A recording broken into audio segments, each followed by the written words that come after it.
Entrepreneur's Enigma is a podcast for the ups and downs of entrepreneurship. So the wins and the fails that we all face being entrepreneurs, how we learn from adversity. Every week I talk to a different entrepreneur with a story to tell. I'm Seth Goldstein. Come with me on the journey. This is Entrepreneur's Enigma. Let's get started.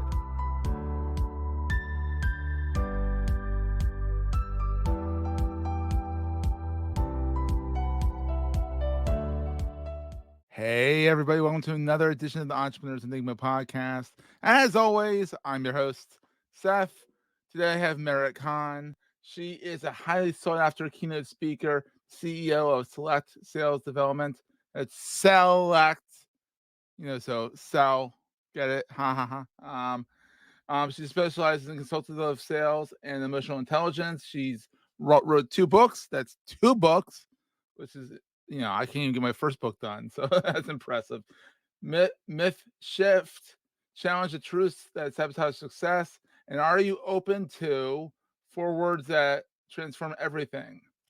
And so she is a speaker, an intelligent coach, and she's also got the highest designation at the National Speakers Association as certified speaking professional.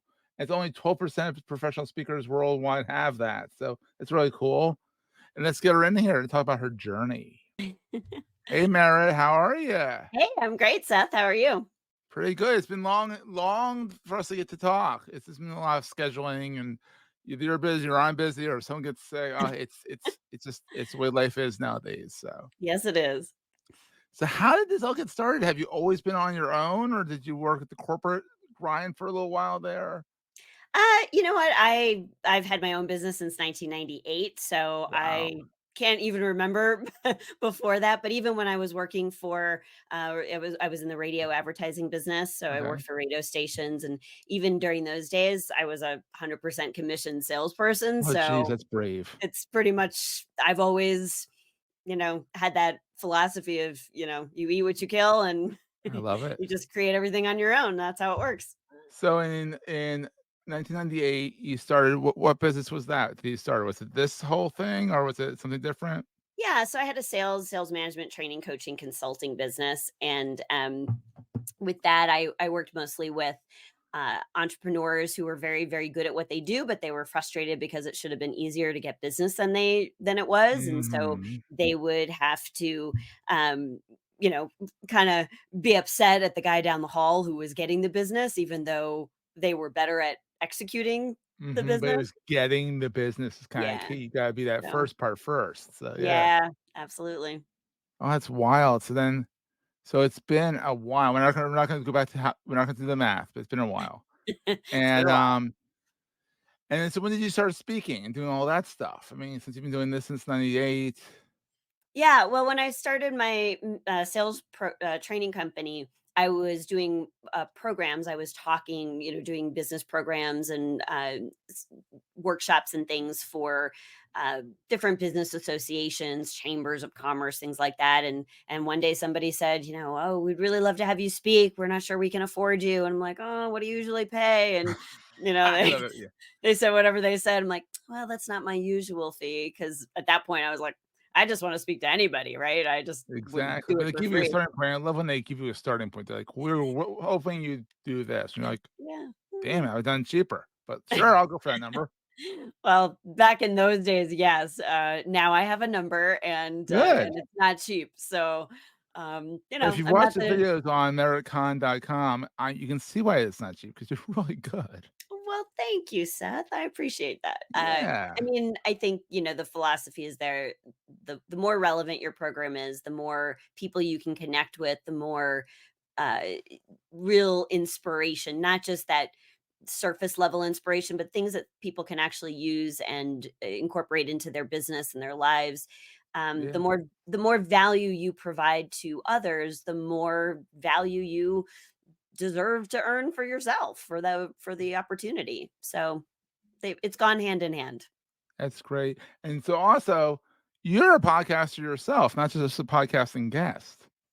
I have run my own podcast. Yeah, well, I was a co-host with a podcast partner, and we're not currently recording new episodes, but the Take a episodes that break. we did, That's I allowed. know we're taking a little break. This last year, the strategy was to be a guest on other people's podcasts, and Yeah, then we'll revisit resurrecting our podcast, which is called the Smarter Sales Show. But the episodes are all still very relevant, even though we haven't it's recorded kind of for a little fun. while. A lot of people like to go back and listen to the Yeah, past episodes. We're gonna take a quick break, hear from our sponsors, and get right back to the show. Anyhow, so it works out. I mean, I've been exactly. podcasting since 2010, so a Wow. Okay, you're bunch a of long different timer. podcasts. They come, they go. This is the longest one. I mean, you're gonna be past episode 200, Mm. so like that's pretty wild. So I've made it that far doing the podcast. It was never my intention, but you know how it goes.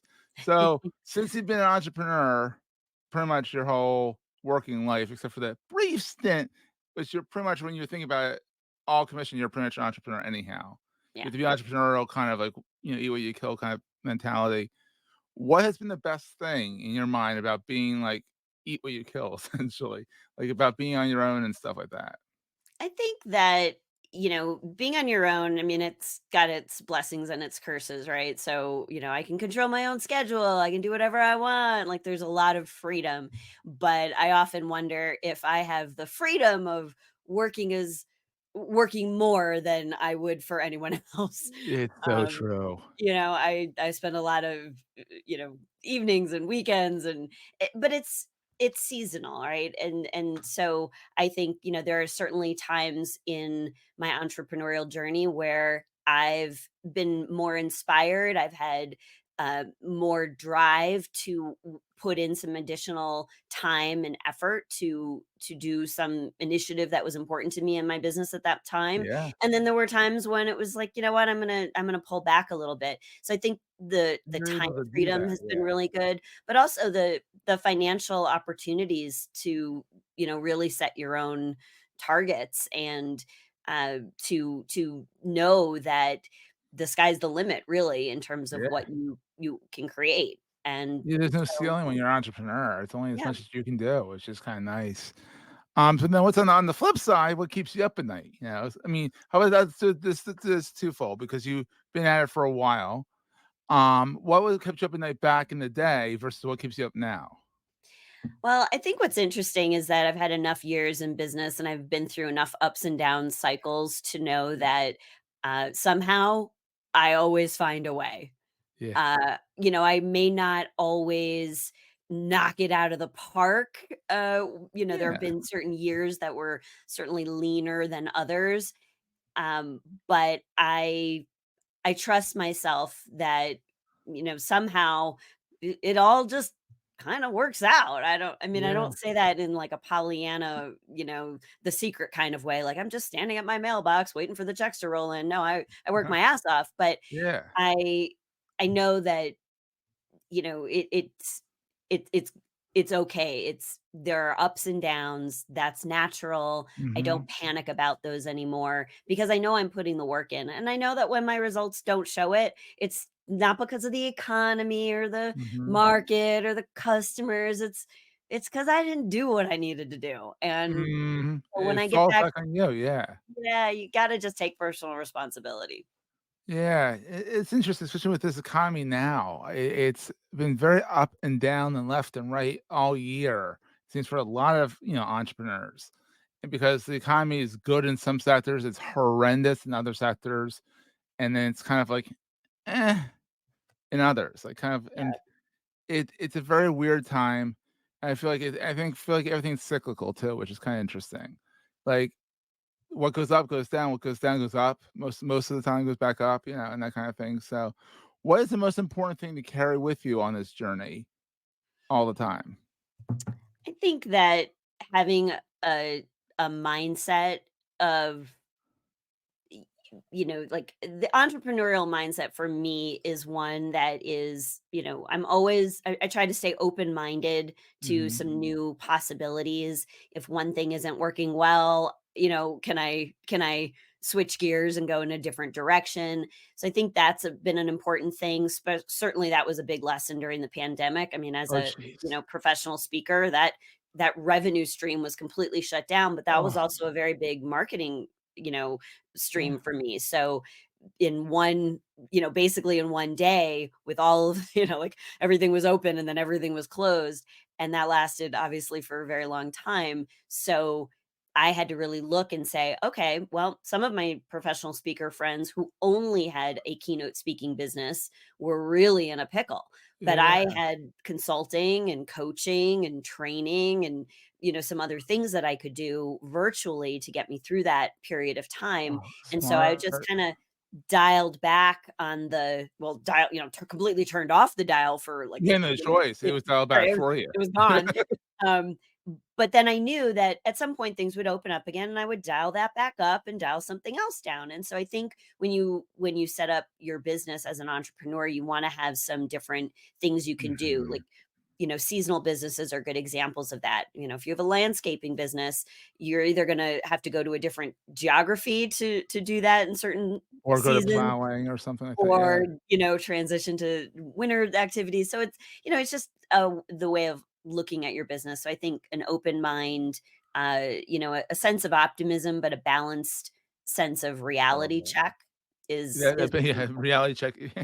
Yeah, it happens if you like it or not sometimes. Sometimes it's like, "Oh, boy, Yeah, that's interesting." So, yeah. exactly. And so, I mean, did you come from a long line of entrepreneurs, or are you, like, the first one to be an entrepreneur, or was it your parents entrepreneurial? That's a good question. I definitely come from a long line of sales professionals. My Oh, grandfather had a used car lot, so I guess that's entrepreneurial because he that's right. started it. My little grandma, who I talk about in my one woman inspiring comedy Yeah. show, she was an Avon lady, but Oh, she was very wow. entrepreneurial because in those days you were just ringing people's doorbells like Avon lady calling, and she was really the pioneer of home parties. So she bought one of everything and then set it up in her basement and everybody would come to her. And like in those days, nobody was doing that. So that was pretty entrepreneurial. Yeah. My mom is a real estate broker. She was Oh, that's brave. entrepreneurial. That's very And brave now too, yeah. yeah, but my dad worked for the same company right out of college through retirement, which never happens So he got anymore. the gold watch. Yes, yes, he did. Oh, he actually got the gold watch? Yes, yes, he did get a Tiffany gold watch, I believe, for retirement. Wow. So you got Um, both sides there, but mostly it seems like there's a very long line of entrepreneurs there. yeah, I think so. But definitely everybody was, really in tune to sales. So even though, my dad's, business with he worked for the Chicago Tribune and he was in advertising sales. So Oh, there you that go. that was a That's sort of the strong. same thing, yeah. Yeah, exactly. So you got a little bit of dad in the beginning, and then you went the other and you're like, "Alright," 'cause he did that sales stuff. That's kinda cool. I like that. Yeah. And I'm sure they were all proud of you and, that stuff, so that's great. Well, of course, Seth. Of All exactly. parents are So proud of their kids, right? of course, of course. So where's the best place for people to come see you? Well, I would say that the main hub of all things is meritkahn.com, MERITKAHN. And from there, you can choose to learn more about the three different stages that I perform on. So Yeah. there's the business keynote conferences stages and the theater shows that I do, and then my comedy club stuff. I love your site because it was like at first, it's like, "Wait, how" oh, you choose your own story kinda thing. It's Yeah. very clever. It's like, "Oh, let me go to theater, let me click over here," and it's like, "Oh, that's really cool." Because then it's like it's all under, but it's a neat site. If anyone wants to see a cool site, go check out Americon.com. And, of course, you're on LinkedIn. I see you out there out and about there as well, so Yes. well, Mara, Yes. this has been so much fun. Like I said, it's a quick show, but like I'm just glad to get you on, finally meet you, pseudo in person kind of thing. So that's kind of fun. Well, thank you, Seth. I appreciate the opportunity. Awesome. And guess what? We'll see everyone next time. That was a great show. If you're enjoying Entrepreneurs Enigma, please review us in the podcast directory of your choice. Every review helps other podcast listeners find our show. If you're looking for other podcasts in the marketing space, look no further than the Marketing Podcast Network at marketingpodcasts.net.